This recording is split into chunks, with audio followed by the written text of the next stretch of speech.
of matter. Particles of matter are very small. Let's carry out an activity to understand this. Dissolve 2 or 3 crystals of blue vitriol in about 10 ml of water to get a clear transparent blue solution.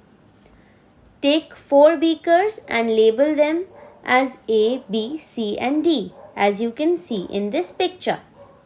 Fill each beaker with 50 ml of water.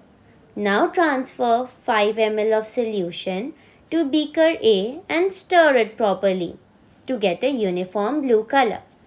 Take 5 ml of solution from beaker A, transfer it to beaker B and stir well.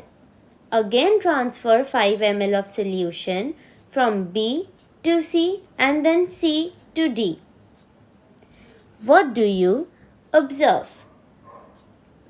The solutions in all the beakers are colored, though they become fainter due to successive dilution. Thus, it is concluded that small crystal of blue vitriol contains a very large number of tiny particles which show all the properties of the substance. The whole process can be repeated for potassium permanganate crystals or ink to prove the nature of a particle. Particles of matter have interparticle space between them. Let us carry out another activity to prove it.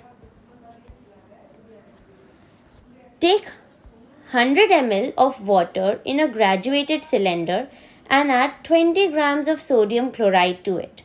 Dissolve the salt in water by proper stirring with the help of a glass rod.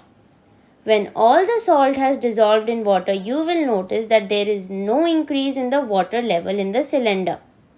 This shows that there must be some space between the particles of water in which the salt particles get accommodated when dissolved. Particles of matter are in constant random motion. Let's perform an activity to show it. Look at the animation.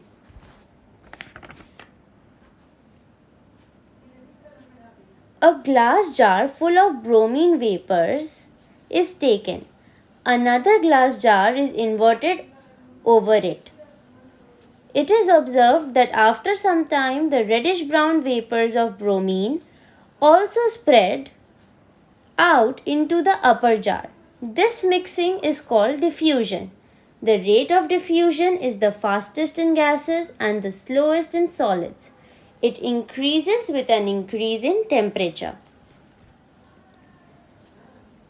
Particles of matter attract each other. There exists a force of attraction between the particles of matter which keeps them together, but the magnitude of force varies from one type of matter to another.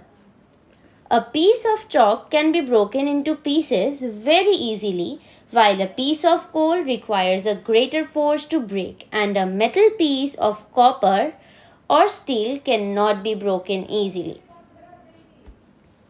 So, what are the characteristics of matter?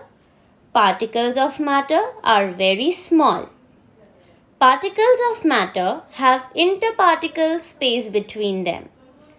Particles of matter are in constant random motion. And particles of matter attract each other.